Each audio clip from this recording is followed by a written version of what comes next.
నమస్తే, welcome to Y news. నేను కళ్యాణి. వార్తల్లో ముందుగా హెడ్లైన్స్. దాడిశెట్టి రాజా గారు నిన్న జరిగినటువంటి ప్రెస్ మీట్లో తుని ముద్దుబిడ్డ, రాజకీయ దిక్సూచి,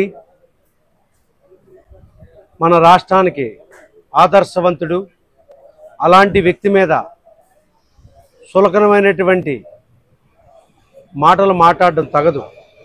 ఎందుకంటే రామకృష్ణుడు అంటే ఒక దిక్సూచి, తుని అంటే రామకృష్ణుడు ఉనికిని తీసుకొచ్చినటువంటి వ్యక్తి. అలాగే అలాంటి మంచి వ్యక్తి మీద, అలాంటి ఆదర్శవంతుడి మీద మీలాంటి చిల్లర మాటలు మాట్లాడకూడదు.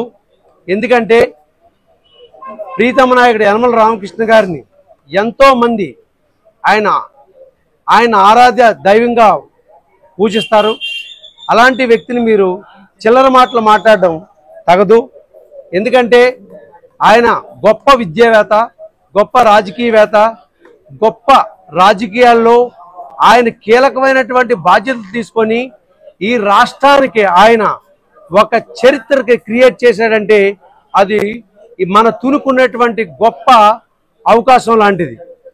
మీ జగన్మోహన్ రెడ్డి రాష్ట్రాన్ని 3 ముక్కలు చేయాలని అనుకుంటే మా రామకృష్ణుడు, మా రాము బాణం వేస్తే అది 3 ముక్కలల్లా అమరావతిగా ఏర్పాటు చేసి అమరావతిని రాజధానిగా తీర్చిదిద్ది ప్రపంచంలోనే గొప్పగా తీర్చిదిద్దాలని సన్నాహాలు చేస్తున్నారు.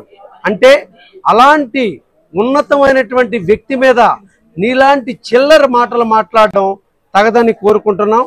దయచేసి ఇలాంటి మాటలు మాట్లాడితే మేము అవమానించేటువంటి నాయకుని మీరు ఏమన్నానుంటే మేము ఊరుకునేది లేదు. ఖబర్దార్ మిస్టర్ రాజా.